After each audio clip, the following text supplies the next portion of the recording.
Hey guys, Lightning Ripper here, and just when I thought they'd be done with Smash Ultimate once they've done the 5 DLC characters, they go ahead and confirm that there is more DLC on the way. Ultimate's pretty much complete as it is, so the fact that we're getting more honestly astounds me. What more can we get? Well, truth be told, there are some video game territories that I think Smash can utilize, especially since characters like Cloud, Joker, and Banjo pretty much tell me that aside from a rule concerning assist trophies, as long as a character was planned to be in a video game first and foremost before another piece of media, they're capable of being in Smash. I did at one point consider giving my Smash character wishlist as a countdown, but then I decided to take it a step further and just give a bunch of characters that I would love to see in the game in sections concerning the franchise. I'm not going to go that deep into what each character will be like, nor am I going to predict who's in store for the future, because let's face it, it's nearly impossible to predict what Sakurai is going to do. This video is more so just why I want them in to begin with, as in my opinion, that would be more interesting to talk about. And no, I'm not taking any sort of leaks into account, because I barely take leaks seriously, so shush. I'm going to start things relatively simple, with additional characters for Nintendo franchises already represented in Smash. It's already fantastic enough, but I do have some cool additions, starting with ones from Donkey Kong. It is a blessing that we got K. Rool to join DK and Diddles in the battle, and there aren't a whole lot of characters to choose from in my eyes, but I do think the following two characters will be fantastic Echo Fighters, Funky Kong for DK, and Dixie Kong for Diddles. Both are relatively significant to the series, and including them as Echoes just makes a ton of sense. Of these two, I want Funky more, but Dixie seems to be more likely given her massive supportive fanbase. As I was thinking of what they could do with the roster from here, I actually got a really stupid idea that seems possible, and I would love it if it did happen. So, what if they included Poochie from the Yoshi series? It is such a strange idea, but given how recurring Poochie is within the Yoshi series, even getting his name put on a 3DS port of Yoshi's Woolly World, it would be totally possible for the devs to include Poochie, let alone have him be the bonus character of DLC Pack 2, similar to what they did with Piranha Plant. But enough of Mario's subsidiaries, let's talk about a franchise that could really benefit from a fresh new rep, Zelda. I'm fine with the Zelda representation as it is, but one thing that I think could easily be done is letting in another character who is not an incarnation of Link, isn't a persona of Zelda, and isn't Ganondorf. Sadly, some characters who were probably requests for this, like Skull Kid, Midna, and Gearhim, have sadly been designated to assist trophies, and thus, I don't think they'll become playable fighters unless Sakurai does something about that by either making them playable and turning their assist trophies off in matches where they take part in, or by permanently replacing them with other characters who can mechanically work the same way. I'm not expecting Sakurai to do either of these, but I do have confidence in these characters, even if it is very small. But for now, the ones I have on my Zelda wishlist are Lana from Hyrule Warriors and one of the 4 champions from Breath of the Wild. Lana may not be that drastically likely, but given how well Nintendo treated Hyrule Warriors, and given that Lana became well liked among the fandom, I say she has a shot. And since Nintendo loves promoting Breath of the Wild, even going as far as to making a sequel, I really think a character from that game could fit in well. Helping this is the total lack of their abilities in Link's moveset. One of them could easily pick up the slack. Heck, if they went ahead and gave the spot to a popular NPC like Cass and Sidon, and gave them their abilities, I would be totally okay with that. I just want someone from the Zelda series outside of the main 3, okay? Alright, now we get into one franchise I definitely want more reps for, Kirby. And surprisingly, we've got a lot to work with, because Star Allies managed to give both characters from past games and standard enemies entire movesets to work with. They could easily translate those into Smash. Anyone could work, however I don't think they're going to pick Knuckle Joe or Chef Kawasaki given that they're assist trophies, but the variety is still there. Which brings me to the 3 that I want. Bandana Waddle Dee, Susie from Planet Robot, and Morpho Knight from Star Allies. I know that everyone wants Bandana D in, and so do I. He's basically the 4th wheel in the main 3 from the franchise, so it would feel right to include him. Admittedly, I want Susie just a bit more because her boss fight in Planet Robot and her playstyle in Star Allies showed that she could work as a sort of Bowser Jr.-esque character, at least in my eyes. Not to mention, Planet Robot grew a large following, so seeing Susie would be so refreshing. Morpho Knight could be an excellent echo of Meta Knight, and if I'm going to be real here, I think he's the best bet, considering Meta Knight has alternate skins based off Galactonite and Dark Meta Knight, the other two who could have fit the bill. The thing is, these costumes full out replicate those characters, which to me has a slight implication that they're not in the cards for the roster. Morpho Knight could easily take that over. And now I'd like to close out this portion of a video with one more potential character. As you probably know, Smash Ultimate's first DLC pack was decided during the production of Xenoblade Chronicles 2, which meant that Sakurai was unable to add Rex and Pyra into the game, adding a Mii costume to compensate. However, now that every plan with Xenoblade 2 is done, this is no longer a concern, so I say that Rex and Pyra would be an excellent addition to the roster. In fact, according to some sources, Sakurai said himself that he wanted this duo in, so it's highly likely, almost certain, that he's at least considering them. Since Xenoblade has become a much more widely loved franchise, I really want them to add it in too.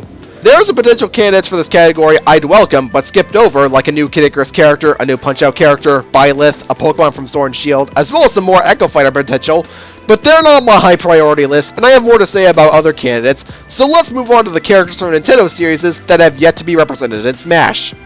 Now when it comes to this, the only character I really want who fits this criterion is Akira from Astral Chain.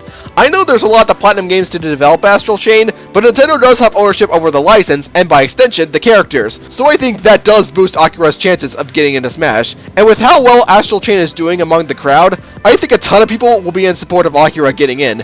And the thing that happened with Rex most likely will not happen here, considering that Astral Chain was in development for 5 years before its release date, and the announcement of a second DLC pack happened shortly after the game came out. Not to mention, Nintendo did not say anything about their decisions with the second DLC pack, so it's reasonable to assume they haven't chosen the reps at the time the Direct happened, let alone at the time I wrote this. I mean, for all we know, the situation could happen to Akira, and if so, then oh well. But if this concern isn't here, then go in with the Astral Chain representation. And that's all I can really think of in terms of what I want for this category. However, I am perfectly open to other ideas some might have. Well, that takes care of that. Now we get into what might be the bigger portion of the video, third-party representation. I say this because possible considerations for third parties have skyrocketed within the last few years. I thought it would be good to start with possibilities for Sega, since they're one of the first to get into Smash, and I don't have a lot of confidence in extra characters for Konami at the moment. Now, Sega is a little weird, as certain possibilities are there, like Kazuma Kiryu from Yakuza, or long-forgotten Sega characters coming into the fray, like Knights, II, or what have you, but I think we're at a point now where Sonic has become so friendly with Nintendo that a second rep from the series is actually pretty logical. Of course, I say that, and the most requested character from that series is still an assist trophy, but unless Sakurai decides to bend the assist trophy rule, and cause all the Waluigi and Ash fans to rise up in the process, there are two possible reps I would love to see, those being Tails and Dr. Eggman. Tails for being to Sonic similar to what Luigi is to Mario, and Eggman for being around for the same time in the series as Sonic himself. Out of these two, I want Eggman more because I think he has more to work with and would be a more enjoyable inclusion. Also, yes, I am aware that Tails' Mii costume is back in the game, but I don't believe that Mii costumes disconfirm characters. There are playable characters in Ultimate who also have Mii costumes like Link, Samus, Fox, and Chrom. Moving on to Capcom, who honestly has a lot more to choose from. They've done a solid job keeping their franchises relevant, mostly, and their characters can fit well into Smash. But out of every single option, the four that I want the most would be a fully playable Monster Hunter, Phoenix Wright from the Ace Attorney series, Dante for the Devil May Cry series, and Amaterasu from Okami. I'll admit that I want Phoenix in the most because he'd stand out for the right reasons, but I believe that the devs would pick the Monster Hunter for another Capcom rep because there's already Monster Hunter themed content in the game. And since this is the case, it is logical to assume that they're planning on adding the Monster Hunter, and I'd be totally cool with that, but it can go any way it wants to.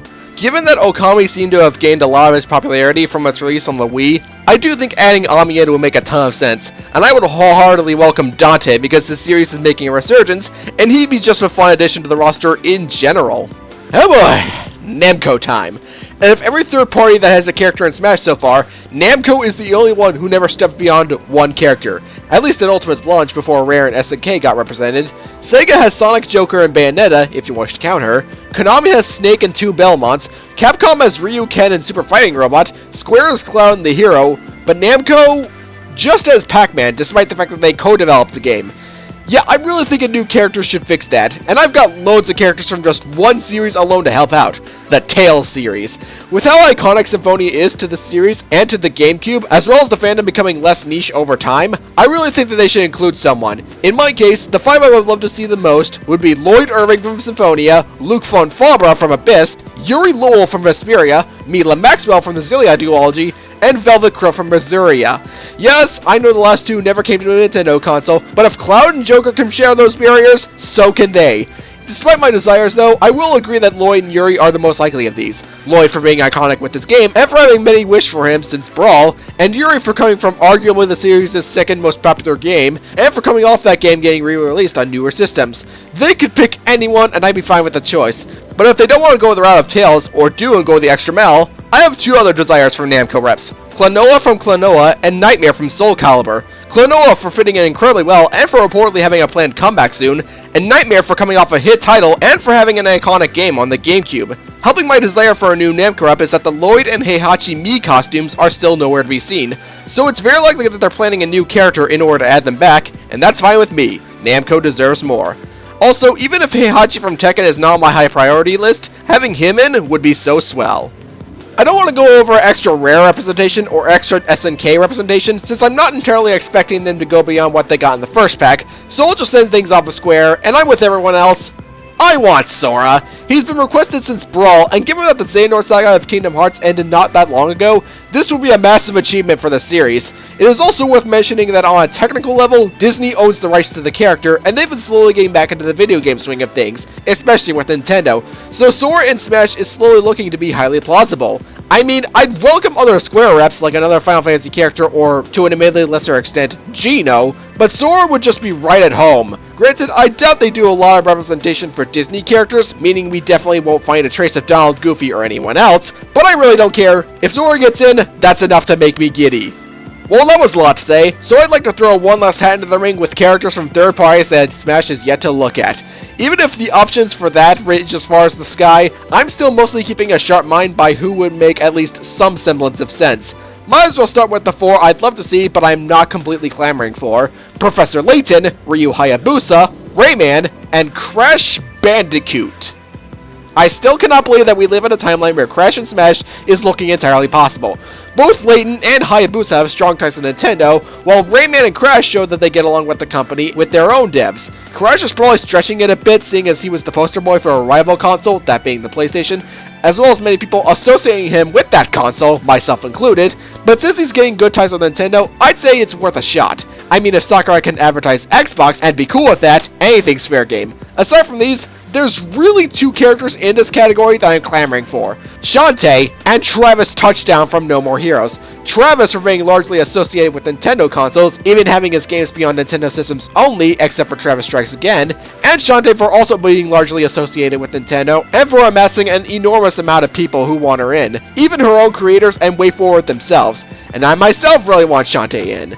Sure, Shantae and Risky do have spirits. Yes, I know that Suda51 said he didn't have any plans on putting Travis in Smash, but spirits don't just confirm characters. If Mewtwo and Lucas can become DLC players for Smash 4, despite already having trophies in the game when it launched, the same can happen here. And you really can't tell what these devs are thinking, as they can either fool you or change their minds behind the scenes. And I really want Shantae in. I really should also bring up that there was a period of time where support for Shantae in Smash 4 was very vocal, and there was a moment where that resumed to get her into Ultimate around the time of the Smash Direct that revealed Ken, Incineroar, Piranha Plant, and the World of Light. Since then, WayForward has been noticeably silent about the whole matter, which means they were able to negotiate with Nintendo about the idea, or vice versa, and either they declined the idea or fully agreed to it for either the first DLC pack or the second one. I really hope it's the latter, but this is a coin toss, so if you know the outcome, please add Shantae in, Nintendo. I beg you. And there we go, my personal wishes for Super Smash Bros. Ultimate DLC. I personally feel we've gotten more than enough at this point, but since Sakurai is willing to give us more, I thought it would be fun to talk about what we could potentially get. There's a lot to think about and talk amongst each other that I'm sure that whatever we'll get in the future will be well worth it. I'm the Lightning Ripper, thanks for watching.